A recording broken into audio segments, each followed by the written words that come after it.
వ్యాప్తంగా బీసీ సంఘాలన్నీ కూడా ఒకటి బీసీ జాయింట్ యాక్షన్ కమిటీ ఆధ్వర్యంలో తెలంగాణ రాష్ట్ర వ్యాప్తంగా బీసీ బంద్ను ప్రకటించినటువంటి నేపథ్యంలో బంద్ ఫర్ జస్టిస్ అనే పేరుట రాష్ట్ర వ్యాప్తంగా సంచలనంగా బీసీ బంద్ మారింది.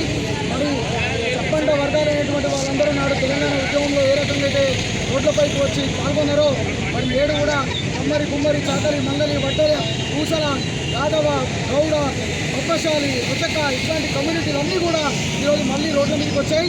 కాబట్టి తెలంగాణ రాష్ట్రంలో మిగిలిపోయింది ఒకే ఒక ఉద్యమం, అది కేవలం బీసీ ఉద్యమం.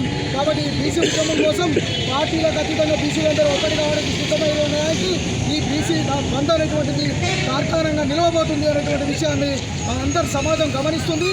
ఇది ఏ ఒక్క పార్టీలకు కానీ ఏ ఒక్క వర్గాలకు కానీ వ్యతిరేకంగా చేసేటువంటి పోరాటం కాదు, మా ఆత్మ గౌరవం కోసం చేస్తున్నటువంటి పోరాటం. కాబట్టి 42% రిజర్వేషన్లు వచ్చే వరకు కేవలం స్థానిక సంస్థలనే కాదు చట్ట సభల్లో కూడా అడుగుపెట్టినటువంటి కులాలన్నీ కూడా రాబోయే ఎన్నికల్లో చట్ట సభల్లో అడుగుపెట్టే విధంగా బీసీలందరూ ఏకమవుతారని ఈ యొక్క బీసీ జేఏసీ తరఫున మన ఆలోచన సాధన సమితి తరఫున తెలియజేయడం జరుగుతుంది.